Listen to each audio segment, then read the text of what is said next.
Hello and welcome to Forward Boldly. I'm Christine Niles. There's a story coming out of Montana right now about a child being taken from her parents' custody because the parents refused to affirm her so-called gender. There's a recent report from it. I'm going to read a few excerpts here. Montana family loses custody of teenage daughter after expressing opposition to her gender transition. This is an article from Redux. Krista, the child's stepmother, explains that their nightmare began in August of 2023 after they received a call that their 14-year-old daughter, Jennifer, not her real name, had expressed suicidal ideations while at school. One day, Montana Child Family Services shows up at the door without any announcement, and the parents say, okay, fine, come on in, and they interview the girl. During the interview with CFS, Jennifer claimed to have consumed toilet bowl cleaner and painkiller medications that day in an effort to commit suicide. Krista says that it had immediately struck her as being highly unlikely, as not only did Jennifer not have access to either substance unmonitored, but that Jennifer had expressed no symptoms of imminent illness that day. So the parents agreed to take Jennifer to the hospital to run some tests. The tests turned out negative for any substances or chemicals in her system. So Jennifer was lying. According to the hospital's discharge form, says that Jennifer repeatedly referred to herself as Leo and believed that she was a boy. And so the hospital referred to her in that way, as Leo. The parents objected. They said, this goes against our religious convictions and beliefs. She is a biological girl. Please do not refer to her as Leo. The hospital refused to honor the parents' wishes. And just keep in mind, of course, Jennifer is an underage child. She's a minor. As a patient admitted for suicidal ideations, Jennifer was placed on 24/7 watch to keep her safe. But Krista says an aide was placed outside of her door who would regularly talk to Jennifer about gender-affirming care. It goes on. Krista describes Jennifer's time in the hospital as a period of constant efforts to undermine her and Todd's parental authority. Then the hospital calls up, says that they need to take her to a special place where she can get treatment, rehabilitation. They wanted to take her to a place in Wyoming. Parents didn't want that. That was out of state. And secondly, the laws are much more permissive in so-called gender indoctrination. She wanted her to stay there in Montana. Hospital said, okay, she'll stay in Montana. Last minute, they called her up, said, oh, well, looks like Wyoming. A bed in Wyoming has opened up, so we're going to take her there. Over the parents' objections, this is a minor. 10 minutes later, Child Family Services shows up at their door, takes Jennifer to Wyoming, again, against her parents' wishes. They showed up at her home to serve us with papers to take Jennifer out of our care, Krista says. They told me the reason was that we were unable or refusing to provide medical care. That's just not true. This care was supposed to be temporary, but on January 19th, the court awarded custody to the state. We were told that letting Jennifer transition and live as a boy was in her therapeutic best interest. And because we aren't willing to follow that recommendation, the court gave CFS custody of Jennifer for 6 months, Krista says. And this is happening right now in Montana under a Republican governor. This is not a Democrat versus Republican thing. This is a local issue. And parents, if you don't start fighting back, if you don't start speaking up, our children are lost. This is happening right now. And this is not the only story. It's happened in other places as well. California almost passed a bill last year taking away parents' rights over their children, giving a court the power in custody battles to determine whether or not the parents were sufficiently gender affirming, because gender affirming would now be included in the child's health. And so the court could consider that option. And if he believed that the parents weren't sufficiently affirming of their child's so-called new gender, he would have the ability, the power to take the child away from his parents and award him to the state. Now, Democrat Governor Gavin Newsom vetoed that bill, surprisingly enough, because this is the sort of thing that he absolutely supports. But do you know why he vetoed the bill? Do you know why? It's because of his personal convictions? No, the man's a total politician. He listens to whatever his constituents say. He vetoed it because of the overwhelming backlash. He vetoed it because media outfits all over the place raised an uproar, and so did parents. And he received a flood of calls, notes, letters, emails saying you had better veto this bill because it violates parents' rights. It allows the state to take a child away simply because the parent refuses to affirm the child's new so-called gender. That's why. This is why it's so important for parents, for anybody who's concerned about the future of this country, and the well-being of children. You don't have to be a parent. You should be a decent human being. That's why it's so important for us to raise our voices and make them heard, because they do change policy. And policy can change lives for good or for ill. We know that the National Education Association, the NEA, is actively pushing to eliminate mandated reporting about children wanting to transition their genders. They want to change it from mandated reporting to mandated supporting, meaning parents must support children who want to transition to a so-called new gender. And if they don't, too bad. That can be kept from the parents. Again, that's already happening all over the place. If you are aware of anything going on in this country at all, if you haven't been living under a rock, they're doing that in schools all over the country, hiding these things from parents. Scotland is passing a law to take away children from parents if the parents don't affirm their genders.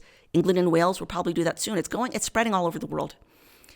In my next segment, I'm going to be talking to Gabrielle Clark, a woman who had to fight for her own daughter against being brainwashed and indoctrinated into this gender ideology, thinking that she was another gender. She had to fight for her daughter. She did so successfully, and now she's helping other parents fight back as well. Please stay tuned. Have you signed up for our email list? Simply go to stellamars.media to sign up for the latest news, updates, and videos. And if you'd like to help us continue doing this, please click on Support Our Work and give any amount you're comfortable with. Thank you so much for your prayers and support. Now, back to the show. So not too long ago, I was on Twitter and I came across a tweet by a woman named Gabrielle Clark. I'm just going to read a little bit of the tweet to you. My daughter Danica turned 16 yesterday, and she's the happiest she's ever been. 2 years ago, she was identifying as trans. I created a program to help her through her gender confusion. She no longer identifies as a boy. She's back to her normal self. She's confident, driven, and strong. And I admit, at the time, I'd never heard of Gabrielle before, so I started to do a little digging, and I saw that she's actually been in a number of programs and interviews. She was on Tucker Carlson's show. She just did a debate on Newsmax, and she is an activist out there, not just fighting for her own daughter, but also for children everywhere and for parents to help them who may be going through the same sort of gender indoctrination. So I am delighted to invite onto my show today, Gabrielle Clark. Welcome, Gabrielle. Thank you. Thank you so much for having me. You can call me Gabs. Gabs. All right. So let's jump right into it. And can you talk a little bit about what happened with your daughter? Why did she start to think that she was the opposite sex? The why of it is a little more complicated, but I would say she didn't really believe that ever. Most of the children that are experiencing this indoctrination right now, they don't believe it either. It's a social contagion, and they're encouraged to indulge in this delusion because it's reinforced in school, through social media, and through peer pressure.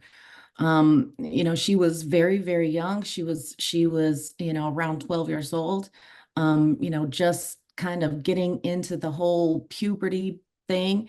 And during the lockdowns, a lot of children were experiencing isolation and, just anxiety and a lot of depression.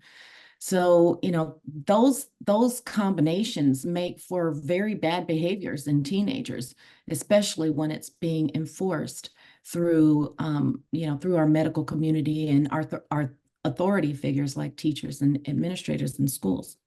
So was she getting any sort of, was she talking to people at school? Were there other people out there trying to tell her, okay, you should start transitioning? Well, because of what was going on, one of her friends was hospitalized for self-harm, and the parents, we were all terrified for our children. So we allowed the school to bring in a counselor, and Shortly after that, that was when my daughter started exhibiting odd behaviors. She had befriended a trans-identifying person at school, and they were getting to, they were getting friendly. And after just a few weeks, the behaviors started to concern me. You know, she was being cruel and dismissive and isolating herself away from her family. And that wasn't the person who she was. That wasn't her personality. Even directly after the lockdowns lifted, she was relatively unfazed by it. But it wasn't until this started happening at school that it really became a problem. So how did you help your daughter out of that? Well, first I had to get her out of the environment. When it got to a certain point, right? When it got to the self-harm and it started to become physically damaging, and I could see that this was starting to be a real problem, and I was worried about her safety, her physical safety.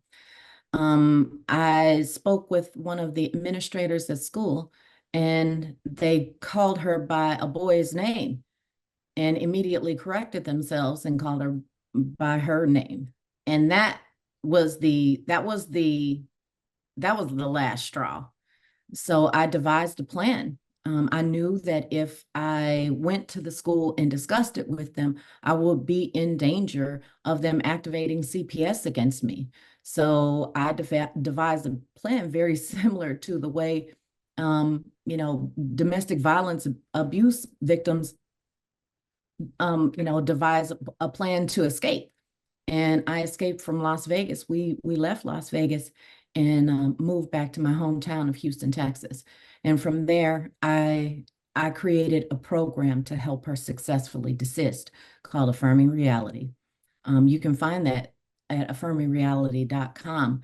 And now that I've seen what was going on, and after seeing the detriment that it has caused, and seeing that I had an actual positive result from desisting my own daughter, I opened that up to the public, and now I help people parent their children into desistance from social transitioning. That's wonderful. So could you talk a little bit about desistance? So yes, when a person medicalizes, when they start taking medications in order to transition, or they surgically transition, when the process stops and when they try to untransition, we call those people detransitioners. But social transitioning is something different. There's a different process in order to help them stop that transition. When a child comes out of the fog of social media addiction and peer pressure, we call that desistance. So desisting children from social transitioning, why that's important, because a lot of people just think that it's clothes and pronouns, but it is so much more than that. Um, the gender indoctrination doesn't just it's not just a um, surface transition. It's not just an aesthetic transition. It also is a capture, a capture of our children's minds. And so everything in their lives becomes all about LGBTQIA plus rhetoric and activities. All of their entire persona is wrapped around it. So it's very difficult to manage that. And in a lot of ways, it really does encourage extremely bad behaviors. It encourages children to self-identify with mental illnesses and diseases that they don't have, like Tourette's or night terrors, things like that. It encourages things like cutting and self-mutilation. That's not a harmless or benign mindset in our children's lives. So social transitioning, and it also is the gateway to medicalization. So even if there are laws or rules in your state against childhood medicalization, if you allow social transition to continue unchecked, when a child turns 18, they can just medicalize without any forethought and without any parent's permission. It's also a problem in my view because there are states that are allowing a sanctuary status for children as young as 12. So if a child wants to escape their parents as a minor and go to one of these sanctuary states, they can, and the state will provide them with everything that they need in order to medicalize. So desisting a child from this delusion is, in my view, the best way, the absolute best possible way to give them the best start. I want to talk for a moment about the Kolstad family in Montana. This case is outrageous. These parents are fighting to get their child back. And, you have been trying to bring awareness about this case. Where are things right now with that? The Kolstad family, a friend of the family reached out to me on Twitter. And, they were listening to me in a space speak about the organization that I'm opening up is based around the Affirming Reality program. It's a community that I'm trying to create so that other problems that are involving gender and surrounding gender, people will have a place to go to get help or services, or even just strategize on ways to, recapture our culture. And they heard me in a space, sent me a DM about the Kolstad family. I was in total disbelief, just total disbelief about what was happening to them. I reached out to Krista Kolstad, spoke with her on the phone, and I put my team into action because this is what I wanted to start the organization to do, right? So Affirming Reality connected our team, organized so that we can find the Kolstad family legal representation, get their story out there, raise funds for them, and just give them a chance, to fight back. The system has been completely activated against them in every single possible way. They even had a public defender. Well, public defender is still a part of the system. So in order to help this family, their daughter was taken away. Their daughter Jennifer was taken away because they refused to affirm her gender decision, and sent to Wyoming for a month, and to a hospital in Wyoming for a month for what was later realized was a fake suicide attempt. And then once she was returned to Montana, she was placed in a group home where she's been for the last 5 months. The family has since lost custody, and the state is now trying to send Jennifer to Canada to be with her birth mother. It's unreal, but it's not uncommon. This has happened quite a lot. There's more than it should. CPS has activated a bit against parents that are, good families, in order to disrupt the family, because a family does not believe in gender magic. It's happened. That was one of the things that got me activated in California. It happened to a mother. She didn't affirm her daughter's gender. They took her away. She was in the foster care system, and after 3 years of being on testosterone, she stepped in front of a train. And when I heard that, that was what made me put out my program for the public to see, so that they could, help their own children.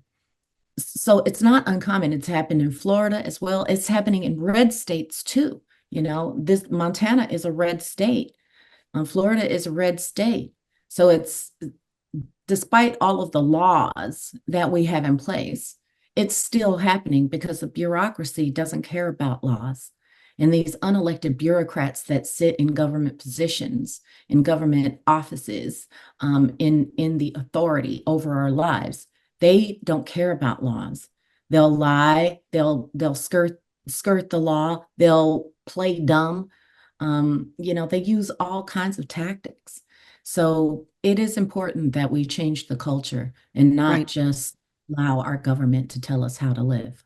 Right. And you said, Montana's a red state, and this is happening under a Republican governor. It's like when you think of Montana, you think of the cowboys and conservatives and the series Yellowstone, all that stuff.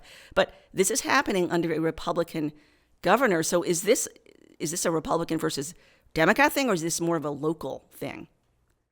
This is a good versus evil thing. I mean, really, honestly, it is a reality thing, right? Like, the reality of the situation is that we've been lied to, for a very long time, and they've been trying to control us for a very long time, and we need to all wake up to the reality of what's going on in our country.